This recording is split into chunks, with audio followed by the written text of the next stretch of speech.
আশাপূর্ণা দেবীর গল্প। বসন্ত বিদায়। কলেজের বার্ষিক উৎসবে উদ্বোধন সঙ্গীত গাইতে হবে বিলুকে। বিলু প্রায় অনশন ধর্মঘট করে মায়ের কাছ থেকে একটা শাড়ি আর শাড়ি পরে উৎসবে যাবার অনুমতি আদায় করে নিল। না না, কিছুতেই না, কিছুতেই আজ বিলু ফ্রক পরে কলেজে যাবে না। ফ্রক পরতে বিলুর বিশ্রী লাগে, ঘেন্না করে। ওদের কলেজে আবার সহশিক্ষার পদ্ধতি। সহপাঠিনী আর সহপাঠীদের সামনে ফ্রক পরে গিয়ে দাঁড়াতে নিজের দেহটা নিয়ে যেন অস্বস্তির শেষ থাকে না বিলুর। হাঁটুর নিচে থেকে পা দুখানাকে যেন কিছুতেই মেনে নেওয়া যায় না। কাঁধ দুটো কি এক কুণ্ঠায় ডানা গুটিয়ে থাকতে চায়। আর টাইট জামার শাসন ব্যর্থ করা উদ্ধত বুকটাকে বিলু বুঝি হৃদয় কোটরে আশ্রয় দিতে পারলেই বাঁচে। ক্লাসে বসে ফ্রকের ধারিটা টেনে টেনে হাঁটু দুটো ঢাকবার ব্যর্থ চেষ্টাতে সময় কি কম যায়? অথচ কি সুন্দর, কি অনুপম, কি মনোলোভা জিনিস ওই শাড়ি! নিজেকে ওর মধ্যে ভরে ফেলতে পারলে কোথাও কোনোখানে বুঝি আর কুণ্ঠার বালাই থাকে না। তাছাড়া শাড়ির সৌন্দর্য, ওর কি আর তুলনা আছে? সিল্ক শাড়ির ভাঁজে ভাঁজে কি পেলব কমনীয়তা! বেনারসির পাড়ে আঁচলায় কি রাজকীয় ঐশ্বর্য! টিস্যু জামদানি ঢাকাইতে কেমন পোশাকি পোশাকি আবেশ! মাইশোর জর্জেট শিফনে যেন লঘুপক্ষ বিহঙ্গের উড়ন্ত ভঙ্গিমা। আর সাদা ধবধবে মিহি তাঁতের শাড়ির তো কথাই নেই। পরলে নিজেকে পরম পবিত্র পূজারিণীর মতো লাগে। অন্তত বিলুর তাই ধারণা।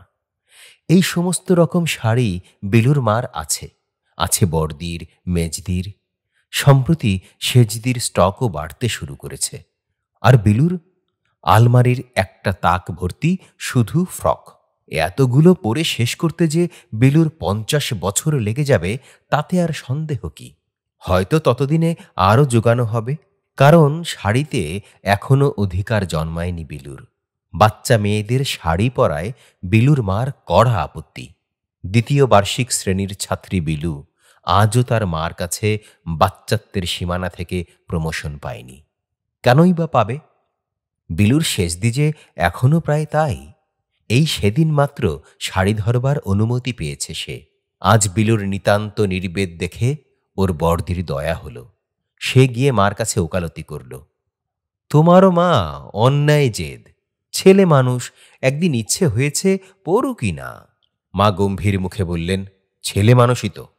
ছেলে মানুষের এমন পাকামি ইচ্ছেই বা হয় কেন? এ বয়সে হাসবে, খেলবে, ছুটবে, ফ্রক পরায় স্বচ্ছন্দতা কত! তা নয় জবরজংয়ের মতো শাড়ি জড়িয়ে। ছি! আমায় যদি কেউ অনুমতি দেয় তো আমি শাড়ি ছেড়ে ফ্রক পরতে পারি, পরে বাঁচি। বলতে গিয়ে হঠাৎ মায়ের গম্ভীর মুখের রেখায় একছিটে হাসি উঁকি দিয়ে বসল, হয়তো সেই অপরূপ মূর্তি কল্পনা করে। আর সেই দুর্বলতাটুকুর অবসরে হেসে উঠল নীলু।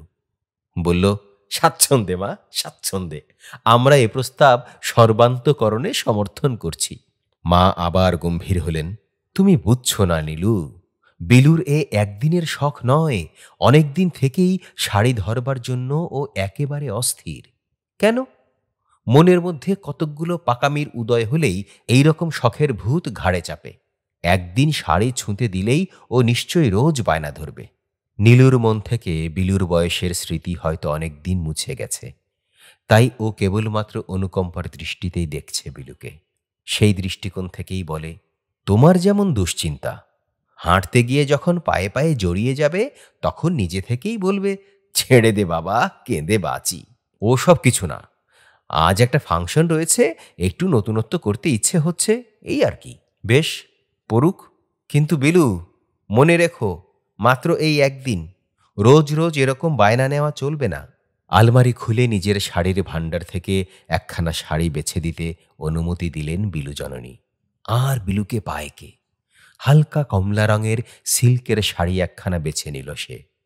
আর শাড়িখানা গালে ঘষে হাত বুলিয়ে অনুভব করে নিয়ে খুশিতে উপচে পড়ে সাজতে বসল।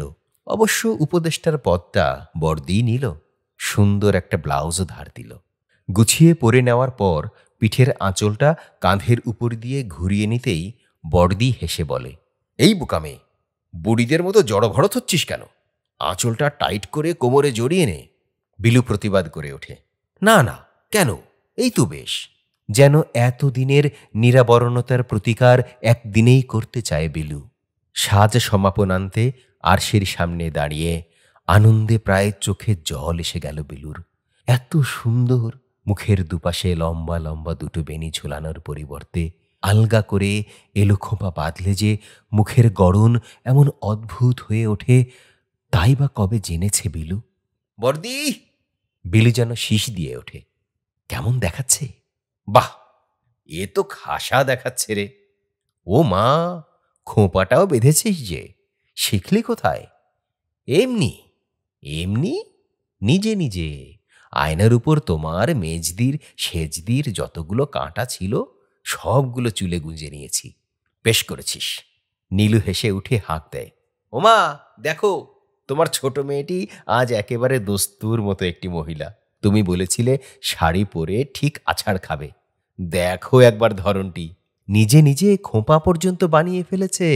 17 বছরের বিলুর নিজে নিজে খোঁপা বানানোর বাহাদুরিতে হেসে কুটি কুটি হয়। পুরু লেন্সের চশমা পরা ব্রণবিক্ষত গণ্ড কোলকুঁজো নীলু বিলুর বর্দি। মা কিছু বলার আগেই হুড়মুড় করে বেরিয়ে গেল বিলু, যাতে না মা দিদিদের সামনে শাড়ি পরে স্মার্টনেসের অভাব পরিলক্ষিত হয়। বিলুর মা ওর চলে যাওয়ার পথের দিকে তাকিয়ে একটা নিঃশ্বাস ফেললেন। ওরা কেমন করে বুঝবে মায়ের অস্বস্তি কোথায়? আগেকার আমলে মেয়েদের এত লেখাপড়ার চাপ ছিল না। শুধু কথার জোরেই আইবুড়ো মেয়েকে অনিশ্চিত কাল ধরে 12-13 সীমানায় আটকে রাখা যেত। চোখে আঙ্গুল দেওয়া জ্ঞাতি প্রতিবেশিনীদের কাছে হিসাবের গোজামিল ধরা পড়ে গেলে কোঁদল করে জেতাও যেত। কিন্তু এখন যে সে পথে চাবি পড়েছে, কলেজে পড়া মেয়েকে 12-13 ধরে রাখবার উপায় কোথা? তাই খাটো বয়সের সীমারেখার মধ্যে ধরে রাখবার ব্যর্থ চেষ্টা চলে খাটো ঝুল ফ্রক পরিয়ে। আরও একবার নিঃশ্বাস ফেললেন বিলুর মা। নীলু, ইলু, মিলু, তিনজনের নিচে বিলু। এখন থেকেই ওই ঝকঝকে তলোয়ারের মতো ধারালো দীঘল ছাঁতের তনুটিকে শাড়ির শানপালিশে ঝলসে উঠতে দিলে চলবে কেন? যতক্ষণ ফ্রকের ছায়ায় অন্ধকারে পড়ে থাকে ততক্ষণই ভালো। জলের মতো মুখস্থ গান হলেও গানের বইটা সামনে রাখা ফ্যাশন। একখণ্ড গীতবিতানের জন্য লাইব্রেরি ঘরে যেতে গিয়ে দাঁড়িয়ে পড়তে হলো বিলুকে। একটা স্বরলিপি বইয়ের পাতা উল্টাতে উল্টাতে নিরঞ্জন বেরিয়ে আসছে ঘর থেকে। লাইব্রেরিতে যাওয়া আসার সূত্রেই নিরঞ্জনের সাথে আলাপটা বেশি। আলাপ থাকলেও বিলুর অবশ্য মনে হয় ছেলেটার বয়সের তুলনায় যেন একটু বেশি সাবালক সাবালক ভাব। বিলুকে আপনি বলে কথা বললেও বিলুর প্রতি তার যেন একটু সস্নেহ করুণা। আজ কিন্তু ব্যাপারটা ঘটে গেল সম্পূর্ণ অপ্রত্যাশিত। বিলুর পায়ের শব্দে মুখ তুলে তাকিয়েই নিরঞ্জন যেন চমকে গেল। তারপর হঠাৎ বলে বসল, অপূর্ব। বিস্ময় আর প্রশংসার অদ্ভুত একটা দীপ্তি ফুটে উঠেছে ওর চোখে। অপূর্ব? বুকটা কেঁপে উঠল বিলুর। একটু আগেই ওকে দেখে নন্দিতা চেঁচিয়ে বলে উঠেছিল, ওরে বাবা, এ যে একেবারে নবকলেবর। সত্যি কি ফাইন দেখাচ্ছে রে তোকে, মার্ভেলাস। কই, তখন তো এমন বুক কাঁপা অনুভূতি হয়নি। কিন্তু তা হবে কেন? নন্দিতার মুখে চোখে তো এমন অদ্ভুত একটা দীপ্তিও ফুটে ওঠেনি। আর উঠলেই কি, কিন্তু বুক কাঁপলেও বাইরে সে কাঁপন প্রকাশ করা চলে না। তাই অবোধ অবোধ মুখে বলতে হলো বিলুকে, কি অপূর্ব? আপনি? আমি? আমি অপূর্ব? ও হো হো হো, বুঝেছি বুঝেছি। চকলেট পাওয়া খুকির মতো হাসিতে ভেঙে পড়ে বিলু। শাড়ি পরেছি বলে বলছেন? কেমন? তাহলে বরং অভূতপূর্ব বলুন। অনেকটা হাসতে হয়, পাছে বুকের ধুকপুকানিটা শুনতে পাওয়া যায়। হাসছেন মানে? নিরঞ্জন গাম্ভীর্যের ভূমিকা নিয়ে বলে, আপনার রীতিমতো শাস্তি হওয়া উচিত। শাস্তি? হ্যাঁ, রীতিমতো শাস্তি। এতদিন শাড়ি পরেননি বলে। শাড়ি পরিনি বলে শাস্তি পেতে হবে? ভারী মজার কথা বললেন তো আপনি। মজার মানে? সত্যি কথা। আমার মতে নিজেকে খারাপ সাজে রেখে দেওয়া দস্তুর মতো অপরাধ। শাড়ি পরে আপনাকে এত ভালো দেখায়, আর আপনি, পুরুষের প্রশংসা এমন ভয়ঙ্কর জিনিস, তাতে এমন দিশেহারা করে দেয়। কিন্তু দিশে হারালে চলবে কেন? বুককে সবলে বুকের মধ্যে নির্বাসন দিয়ে বিলু এবার পুতুল পাওয়া খুকুর মতো হি হি করে হাসতে থাকে। যাক, বাড়ি গিয়ে বলতে হবে বড়দিকে। বড়দি তো জবরদস্তি একখানা শাড়ি জড়িয়ে স্রেফ পুঁটুলি বানিয়ে দিল আমায়।